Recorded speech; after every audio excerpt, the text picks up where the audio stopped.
ഇതില് അമ്പ് കൊണ്ട ഏത് ഗുരുക്കളായാലും നമുക്ക് പ്രശ്നമില്ലല്ലോ, തർക്കമില്ലല്ലോ. അന്വേഷണം നടക്കട്ടെ എന്നാണ് ബാക്കി എല്ലാ ആളുകളും പറയുന്നത്. വീണ വിജയനും KSIDCയും മാത്രമാണ് അന്വേഷണത്തെ തടസ്സപ്പെടുത്തുന്നതും ഈ അന്വേഷണം വേണ്ട, വേറെ അന്വേഷണമാണ് വേണ്ടത്, അന്വേഷണം ഏതാണ് നടത്തേണ്ടതെന്ന് ഞങ്ങൾ പറയാം എന്നുള്ള രീതിയിലൊക്കെ പറയുന്നത്. നിങ്ങൾ ഈ പറഞ്ഞ ഇനിഷ്യലുകളുള്ള ആളുകൾ ആരും അന്വേഷണത്തെ തടസ്സപ്പെടുന്നില്ല. ഇതിൽ പെടാത്ത മാധ്യമ സ്ഥാപനങ്ങളോ മതസ്ഥാപനങ്ങളോ മത നേതാക്കളോ ആരും പൊതുപ്രവർത്തകർ ആരും ഇതിനെ തടസ്സപ്പെടുന്നില്ല. എല്ലാവരും അന്വേഷണത്തെ സ്വാഗതം ചെയ്യുകയല്ലേ. വീണ വിജയൻ മാത്രം കരാറ് പ്രകാരം പണം വാങ്ങിയ വീണ വിജയൻ മാത്രം, മറ്റുള്ള ആളുകൾ സംഭാവന വാങ്ങി എന്നാണ് പറയുന്നത്. കരാറ് പ്രകാരം രണ്ട് കമ്പനികൾ തമ്മിൽ കരാറുണ്ടാക്കി ആ പ്രത്യേകതരം കരാറ് പ്രകാരം പണം വാങ്ങിയ വീണ വിജയനും വീണ വിജയന്റെ കമ്പനിയുമാണ് അന്വേഷണത്തെ തടസ്സപ്പെടുന്നത്. അതിന്റെ ലോജിക്ക് എനിക്ക് മനസ്സിലാകുന്നില്ല. ഇങ്ങനെ ലോജിക്കില്ലാത്ത പരിപാടി നടത്തുന്നതുകൊണ്ടായിരിക്കും ഈ കമ്പനിക്ക് ഈ പേര് വന്നത്. ഇനി എന്തെങ്കിലും ആവട്ടെ, ഇവർ ആദ്യകാലം മുതൽ പറഞ്ഞൊരു കാര്യമുണ്ട്, വീണ വിജയന്റെ ആക്ഷേപം കേട്ടില്ല, വീണ വിജയന് പറയാനുള്ളത് കേട്ടില്ല എന്നൊക്കെ.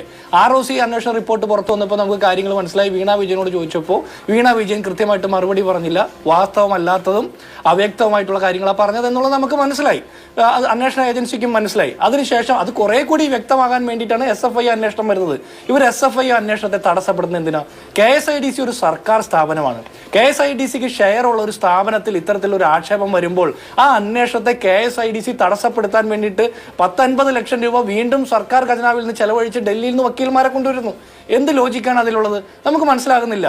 ഇപ്പൊ കേരളത്തിന്റെ ഒരു പൊതുമേഖലാ സ്ഥാപനത്തിന് നഷ്ടം സംഭവിച്ചിട്ടുണ്ടെങ്കിൽ അത് കണ്ടെത്തണ്ടേ? അതിന് ഉത്തരവാദിത്തപ്പെട്ട ആളുകൾക്കെതിരെ നടപടി സ്വീകരിക്കണ്ടേ? അതിനെ തടസ്സപ്പെടുത്താൻ ഒരു ഗവൺമെന്റ് ഏജൻസി, ഒരു സർക്കാർ സ്ഥാപനം ശ്രമിക്കുന്നത് എന്തുകൊണ്ട് മനസ്സിലാകുന്നില്ല.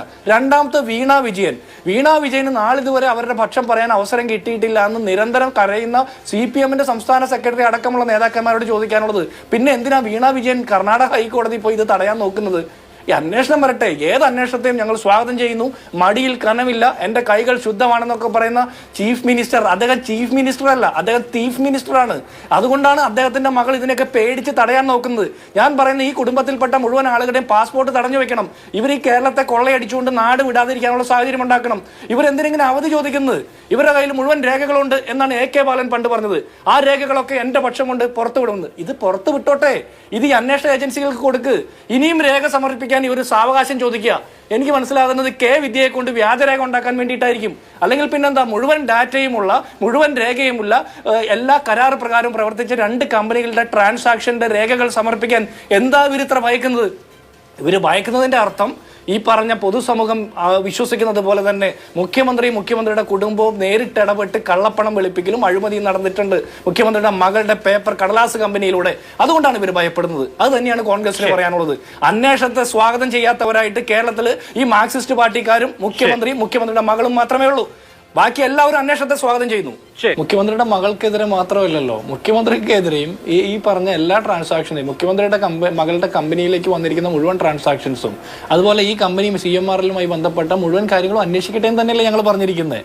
ഇതിൽ മുഖ്യമന്ത്രിയും CPM നേതാക്കന്മാരും പറയുന്ന അവർ ആരും അല്ല, അവർക്ക് ബന്ധമുള്ള ആളുകളല്ല, PV എന്ന് പറഞ്ഞ ആളെ അവർ അറിയില്ല എന്ന് പറയുന്നു.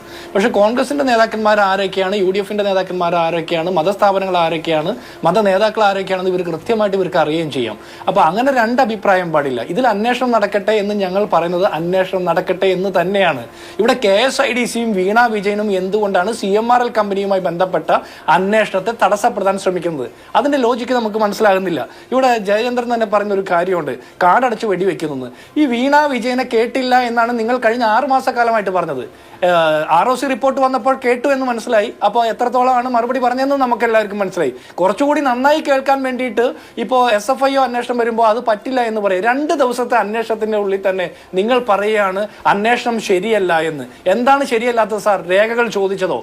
എന്ത് ട്രാൻസാക്ഷനാണ് നടത്തിയത്, എന്ത് സേവനമാണ് കൊടുത്തത് എന്ന് ചോദിക്കുന്നതാണോ ഈ ശരിയല്ലായ്മ?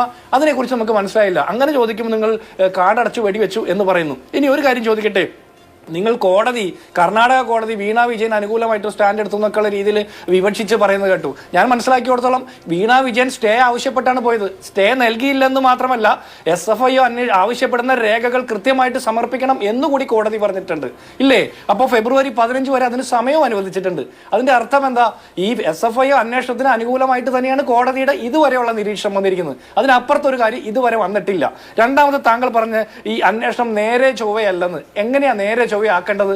നിങ്ങൾ പറയുന്ന പോലെ അന്വേഷിക്കണോ? നിങ്ങളുടെ വിജിലൻസും നിങ്ങളുടെ ആഭ്യന്തര വകുപ്പും അന്വേഷിക്കുന്ന പോലെ തന്നെ എല്ലാ കാര്യങ്ങളും അന്വേഷിച്ചാൽ മതി എന്നാണോ നിങ്ങൾ ആഗ്രഹിക്കുന്നത്? അങ്ങനെയൊന്നും പറ്റില്ലല്ലോ സാർ. ഇതിൽ പൊതുജനങ്ങൾക്ക് കുറെ ഇൻട്രസ്റ്റ് ഇല്ലേ? ഇത് നിങ്ങൾ പറഞ്ഞു KSIDCയുടെ ഇൻട്രസ്റ്റ് സംരക്ഷിക്കാൻ വേണ്ടിയിട്ടാണെന്ന്. KSIDCക്ക് 14% ഷെയർ ഉള്ള ഒരു കമ്പനിയിൽ ഇങ്ങനെ ഒരു ട്രാൻസാക്ഷൻ ഇല്ലീഗലായിട്ട് നടന്നിരിക്കുന്നു. ആ KSIDCക്ക് കൂടി വരുന്ന ലാഭത്തിൽ നിന്ന് നഷ്ടം സംഭവിച്ചിരിക്കുന്നു. അവിടെ ആരുടെ ഇൻട്രസ്റ്റാ KSIDC കോടതിയിൽ പോയി വാദിച്ച് സ്ഥാപിക്കാൻ പോകുന്നത്?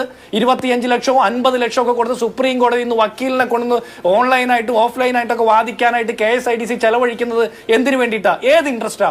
പബ്ലിക്കിന്റെ ഇൻട്രസ്റ്റ് അല്ല, പബ്ലിക്കിന്റെ ഇൻട്രസ്റ്റ് അല്ല, ഈ നാട്ടിലെ സാധാരണപ്പെട്ട ആളുകളുടെ ഇൻട്രസ്റ്റ് അല്ല. ഞാൻ മനസ്സിലാക്കുന്നത് CMRL കമ്പനിയുടെയും വീണ വിജയന്റെയും അവരുടെ കമ്പനിയുടെയും ഇൻട്രസ്റ്റ് ആണ് KSIDC പ്രൊട്ടക്ട് ചെയ്യാൻ നോക്കുന്നത്. അല്ലെങ്കിൽ KSIDCക്ക് കൂടി കിട്ടേണ്ടിയിരുന്ന ലാഭം നഷ്ടം വരുത്തിയ കമ്പനിക്കെതിരെ, അങ്ങനെ നടന്ന ഇല്ലീഗൽ ട്രാൻസാക്ഷനെതിരെ അന്വേഷണം നടക്കുന്നതിന് KSIDC എന്ന് പറഞ്ഞ ഒരു സർക്കാർ സ്ഥാപനത്തിന് എന്താണ് തടസ്സം? അത് നമുക്ക് മനസ്സിലാകുന്നില്ല. പിന്നെ നിങ്ങൾ പറഞ്ഞ ഓഹരി മൂല്യമുള്ളത് കൊണ്ട് മുന്തിയ വക്കീലന്മാരെ ഇറക്കാമെന്ന്. ഓഹരി മൂല്യം ഉള്ളതുകൊണ്ട് മുന്തിയ വക്കീലന്മാരെ ഇറക്കുന്നത് ഈ KSIDCക്ക് എന്തെങ്കിലും നഷ്ടം സംഭവിച്ച കാര്യത്തിൽ അത് മേടിച്ചെടുക്കാൻ വേണ്ടിയിട്ടാ. ഇവിടെ KSIDCക്ക് നഷ്ടം വന്നിരിക്കുന്നത് CMRL നിന്നാ. അത് മേടിച്ചെടുക്കണ്ടേ? 1 ലക്ഷം രൂപ സിറ്റിംഗ് ഫീ ഓണറേറിയോ മേടിക്കുന്ന KSIDCയുടെ പ്രതിനിധി ഉണ്ടല്ലോ CMRL, എന്ത് ചെയ്യായിരുന്നു അദ്ദേഹം? അത് അന്വേഷിക്കണ്ടേ? ഇതൊക്കെ അന്വേഷിക്കാൻ വരുമ്പോൾ നിങ്ങൾ തടസ്സപ്പെടുന്നത് എന്താണെന്ന് മനസ്സിലായില്ല. ഇനി രണ്ടാമത്, നിങ്ങൾ മുന്തിയ വക്കീലിനെ കൊണ്ട് ന്യായീകരിക്കുന്നു. സാർ, കേരളത്തിലെ നിയമ സംവിധാനത്തിൽ പബ്ലിക് പ്രോസിക്യൂട്ടർമാർ മുതൽ മുഴുവനുള്ള സംവിധാനങ്ങൾ 155 കോടി രൂപ പ്രതിവർഷം ശമ്പളം പറ്റുന്നുണ്ട്. ഈ കേരളത്തിലെ മുഴുവൻ വക്കീലന്മാരും ഒരു കഴിവുമില്ലാത്തവരെന്നാണോ നിങ്ങൾ വാദിക്കുന്നത്? KSIDC പോലെ ഒരു സർക്കാർ സ്ഥാപനത്തിന് വേണ്ടി വാദിക്കാൻ വേണ്ടിയിട്ട് 50 ലക്ഷം രൂപ കൊടുത്ത് ഡൽഹിയിൽ നിന്ന് വക്കീലിനെ കൊണ്ടുവരുന്നതിന്റെ ലോജിക്ക് എന്താണെന്ന് കൂടി പറഞ്ഞ്. കേരളത്തിലെ നിങ്ങൾ പ്രതിഷ്ഠിച്ചിരിക്കുന്ന APPമാരും മറ്റ് പ്രോസിക്യൂട്ടർമാരും ഒക്കെ അത്രയും കഴിവില്ലാത്ത ആളുകളാണോ? എങ്കിൽ അവരെ പിരിച്ചുവിടണം. ഈ 155 കോടി രൂപ ലാഭിച്ചെടുക്കണം. ഈ എങ്ങനെ പോയാലും സർക്കാർ സംവിധാനങ്ങൾ സാധാരണക്കാരൻ നികുതി പണം ദൂർത്തടിക്കുന്ന പരിപാടിയല്ല നടത്തിക്കൊണ്ടിരിക്കുന്നത്. എന്നിട്ട് താങ്കളെ പോലെ ഒരു നിരീക്ഷകൻ അതിനെ ന്യായീകരിക്കുന്നു. താങ്കളുടെ നിരീക്ഷണം തെറ്റായ ദിശയിലാണെന്ന് ഞാൻ മനസ്സിലാക്കുന്നത്. ഇനി ഒരൊറ്റ കാര്യം കൂടി അഭിലാഷേ, ഇവിടെ CBIയും EDയും പോലുള്ള അന്വേഷണ ഏജൻസികൾ കൂടി വരണം. ഇവിടെ കള്ളപ്പണം വെളുപ്പിക്കലിന് സമാനമായിട്ടുള്ള കാര്യങ്ങൾ നടന്നിരിക്കുന്നു, അഴിമതി നടന്നിരിക്കുന്നു, അതുകൂടി അന്വേഷണ പരിധിയിൽ വരണം. ഇതൊക്കെ അന്വേഷിക്കാൻ വരുമ്പോൾ എന്തിനാ തടസ്സം ചെയ്യുന്നത്? തടസ്സം ചെയ്യരുത്. ഞാൻ ഒരു കാര്യം സൂചിപ്പിക്കട്ടെ. 2019 ഈ CMRL കമ്പനിയിൽ റെയ്ഡ് നടന്നതിന് ശേഷമല്ലേ 2020 മാർച്ചിൽ എക്സാലോജി കമ്പനി അടച്ചുപൂട്ടിയത്? അതെന്താ? ഈ എക്സാലോജിലേക്ക് അന്വേഷണം വരുമെന്ന് പേടിച്ചിട്ടാണ് വീണ വിജയൻ കേരളത്തിന്റെ സൂര്യപുത്രി കമ്പനി പൂട്ടി ഓടിപ്പോയത്. അതിന്റെ പേരിൽ 2021 ഫെബ്രുവരിയിൽ 2 ലക്ഷം രൂപ ഫൈൻ അടക്കേണ്ടി വന്നില്ലേ? തെറ്റായ രേഖകൾ സമർപ്പിച്ച് കമ്പനി ഡോർമെന്റ് ആക്കിയതിന്റെ പേരിൽ. അപ്പൊ ഇതിനൊക്കെ മറുപടി പറയണ്ടേ?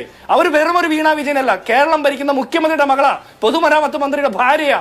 അവര് കേരളത്തോട് കുറെ കൂടി ട്രാൻസ്പെറന്റ് ആയിട്ട് ഡീൽ ചെയ്യണം, അല്ലേ? അല്ലാതെ ഇത് ഞങ്ങൾ രഹസ്യ കരാറാണെന്ന് പറഞ്ഞാൽ ഇതെന്താ ആയുധ ഇടപാടാണോ ഇത്ര രഹസ്യമാക്കി വെക്കാൻ? കേരളത്തിലെ പൊതുജനങ്ങൾക്ക് കൂടി കിട്ടേണ്ടിയിരുന്ന KSIDCക്ക് അർഹതപ്പെട്ട പണം കൂടി നഷ്ടപ്പെടുത്തിയ ഒരു ട്രാൻസാക്ഷനിൽ ഞങ്ങൾക്ക് അറിയാൻ അവകാശമുണ്ട്. അത് പറയണം. ഇവിടെ ജയേന്ദ്രൻ സാർ ചോദിച്ചൊരു കാര്യമുണ്ട്, വീണ വിജയൻ ഒരു പബ്ലിക് ഓഫീസ് അലങ്കരിക്കുന്നില്ല എന്ന്. നിങ്ങളുടെ നിരീക്ഷണം തെറ്റാണെന്ന് ഞാൻ വീണ്ടും പറയുകയാണ്. കാരണം CPMന്റെ സംസ്ഥാന സെക്രട്ടറി MV ഗോവിന്ദൻ പറഞ്ഞിട്ടുണ്ട് എക്സാലോജിക് മൈനസ് പിണറായി വിജയൻ =0 എന്ന്. അതിന്റെ അർത്ഥം എന്താ? എക്സാലോജിക്ക് പിണറായി വിജയൻ തന്നെയാണെന്നല്ലേ അതിന്റെ അർത്ഥം. അപ്പോൾ എക്സാലോജിക്കും വീണ വിജയനും പബ്ലിക് ഓഫീസിന് തുല്യമാണ്. ഇത് ഞാൻ പറഞ്ഞ എന്റെ ആർഗ്യുമെന്റ് അല്ല, CPMന്റെ സംസ്ഥാന സെക്രട്ടറി MV ഗോവിന്ദന്റെ ആർഗ്യുമെന്റ് ആണ്. രണ്ടാമത്, താങ്കൾ പറഞ്ഞു എക്സാലോജിക്കിനും വീണയ്ക്കും പ്രൊട്ടക്ഷൻ കിട്ടിയെന്ന് കോടതിയിൽ നിന്ന്. എന്തിനു വേണ്ടിയാണ് നിങ്ങൾ ഈ പ്രൊട്ടക്ഷൻ ചോദിക്കുന്നത്? രേഖകൾ ചോദിക്കുമ്പോൾ അത് കൊടുക്കാതിരിക്കാൻ വേണ്ടിയിട്ടോ?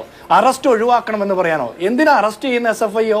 രേഖകൾ കൊടുക്കാതിരിക്കുമ്പോൾ അല്ലെങ്കിൽ മറുപടി കൃത്യമല്ലാതെ വരുമ്പോൾ കള്ളത്തരം ഉണ്ടെങ്കിലല്ലേ അറസ്റ്റ് ചെയ്യുക. അപ്പോൾ അറസ്റ്റ് തടഞ്ഞു, റെയ്ഡ് തടഞ്ഞു. എന്തിനാ റെയ്ഡ് തടയണമെന്ന് നിങ്ങൾ ആവശ്യപ്പെടുന്നത്? നിങ്ങളുടെ നിന്നുള്ള വ്യാജരേഖകൾ മുഴുവൻ പിടിച്ചെടുക്കാതിരിക്കാൻ വേണ്ടിയിട്ടോ? അപ്പം നിങ്ങൾ പ്രൊട്ടക്ഷൻ നേടി എന്ന് പറഞ്ഞാൽ എവിടെ നിന്ന് എന്തിനു വേണ്ടി പ്രൊട്ടക്ഷൻ നേടി എന്ന് ഉത്തരം പറയണ്ടേ? ഇനി അടുത്തത് ഒരു കാര്യം കൂടി എനിക്ക് സൂചിപ്പിക്കാനുള്ളത്, കേരളത്തിലെ വ്യവസായ വകുപ്പിനും വ്യവസായ വകുപ്പ് മന്ത്രിക്കും കൂടി ഇതിന് ഉത്തരവാദിത്തം പറയാൻ അവകാശം ബാധ്യതയുണ്ട്. കാരണം എന്താണെന്നറിയോ? അവരിന്ന് കോടതിയിൽ പറഞ്ഞിരിക്കുന്നത് KSIDCയുടെ ആർഗ്യുമെന്റ്, KSIDCക്ക് ആശങ്കയുണ്ട് ഈ കേസ് അന്വേഷണം തുടർന്ന് പോയാൽ KSIDCയുടെ വിശ്വാസ്യത ചോദ്യം ചെയ്യപ്പെടുമെന്ന്. ഈ അന്വേഷണം മുന്നോട്ട് പോയാലല്ല വിശ്വാസ്യത ചോദ്യം ചെയ്യപ്പെടുന്നത്, അന്വേഷണം മുന്നോട്ട് പോവാതിരുന്നാലാണ് വിശ്വാസ്യത ചോദ്യം ചെയ്യപ്പെടുന്നത്. KSIDCക്ക് നഷ്ടം വരുത്തുന്ന രീതിയിൽ CMRL കമ്പനി ഒരു ട്രാൻസാക്ഷൻ നടത്തിയിട്ടുണ്ടെങ്കിൽ അതിൽ അന്വേഷിക്കണമെന്ന് KSIDC ആവശ്യപ്പെടാത്ത എന്തുകൊണ്ടാണ് നമുക്ക് സംശയം. അപ്പോൾ ഇവർ പറയുന്നത് CMRL കമ്പനിയോട് KSIDC ആവശ്യപ്പെട്ടിട്ടും മതിയായ രേഖകൾ ഷെയർ ഹോൾഡർ ആയിട്ടുള്ള KSIDCക്ക് CMRL കൊടുത്തിട്ടില്ല എന്ന്. അങ്ങനെയാണെങ്കിൽ KSIDCക്ക് പരാതി ഉണ്ടാവേണ്ടതല്ലേ? അപ്പോൾ പരാതി ഇല്ലെങ്കിൽ വ്യവസായ വകുപ്പിനും വ്യവസായ വകുപ്പ് വകുപ്പ് മന്ത്രിക്കും കൂടി ഇതിൽ ഇൻവോൾവ്മെന്റ് ഉണ്ടെന്ന് ഞങ്ങൾ സംശയിക്കുന്നു. അടുത്ത ബി.ജെ.പിയുടെ പ്രതിനിധിയോട് ഒരു കാര്യം സൂചിപ്പിക്കാനുള്ളത്, നിങ്ങൾ കോൺഗ്രസും പിണറായി വിജയനും തമ്മിലുള്ള അലയൻസിനെ കുറിച്ചിട്ട് ആശങ്കപ്പെട്ട് സംസാരിക്കുകയാണ്. കേരളത്തിൽ നരേന്ദ്രമോദി തൃശ്ശൂർ വന്ന് പ്രസംഗിച്ചത് സ്വർണ്ണക്കടത്ത് നടത്തിയത് ഏത് മന്ത്രിയുടെ ഓഫീസിൽ വെച്ചാണ്, മുഖ്യമന്ത്രിയുടെ ഓഫീസിൽ വെച്ചാണ് എന്നൊക്കെ അറിയാം എന്നാണ് പറഞ്ഞത്. ഇതറിയാവുന്ന പ്രധാനമന്ത്രി അദ്ദേഹത്തിന്റെ ഏജൻസികളെ വെച്ച് ഈ മുഖ്യമന്ത്രി ഒന്ന് വിളിച്ച് ചോദ്യം ചെയ്യണ്ടേ? അദ്ദേഹത്തിനെതിരെയുള്ള ലാവ്ലിംഗ് കേസ് 38 തവണ മാറ്റിവെക്കപ്പെട്ടു, 39 തവണയിലേക്ക് മാറ്റിവെക്കപ്പെട്ടു. സമയം നമുക്ക് ലൈഫ് മിഷൻ കേസ്, സ്വർണ്ണക്കടത്ത് കേസ്, ജിൻഡോ ശിവചന്ദ്രൻ